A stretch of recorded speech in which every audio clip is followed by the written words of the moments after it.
Dearest gentle readers, while lodging into any hotel, be extra careful.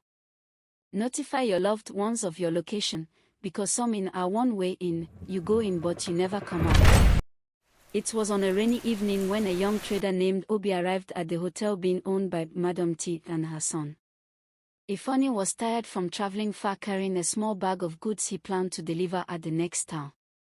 Madam T welcomed him warmly, offering him the special of the day, pepper soup with tender meat. The aroma filled the air, rich and inviting. Obi ate greedily, savoring every bite. Best meat in town, she said, her eyes looking at him firmly. Unknown to him, Madam T specialized in selling human parts for ritual purpose. She sells them to some of her rich customers and uses some for her special meal in order for her business to keep flourishing. Not everyone is a victim, but only the unlucky ones, especially those who paid in cash. No trace, no story, no evidence. In the middle of the night, Obi woke up after he had a terrible nightmare. Something was not right. He heard a chopping sound in the basement. He crept out of his room and followed the sound. When he pressed his ear against the wood, he heard chopping, heavy, deliberate. Thud. Slice. Crack. His heart raced. Curiosity overpowered fear. He pushed the door open just slightly, peeped inside. What he saw froze him in place. Madam T stood over a blood-stained table. Human parts lay on the slab, butchered like a goat at the market. Obi's stomach turned. He realized the truth: the delicious meat wasn't goat or cow.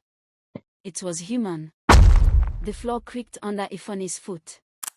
Madam T head snapped up, her smile gone. "Who's there?" she asked as she stepped forward. Obi ran back towards the door, his heart pounding.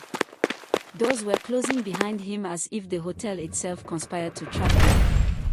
He burst out into the rain, running into the night. As his life depends on it. Behind him, Madam T laughter followed, low, chilling, and hungry. You're probably wondering what happened to Madam T. 2 days later, Obi brought security men to where the hotel was located, but guess what? They found nothing. No building was found there, only tiny trees were seen. It's like the building never existed. No sign of Madam T or her son, no trace of his victims, no building, nothing. Yet, sometimes at night, travelers still see a dim lantern glowing in the windows, and if you dare to step inside, you might just hear him say with that sharp smile, "Best meat in town."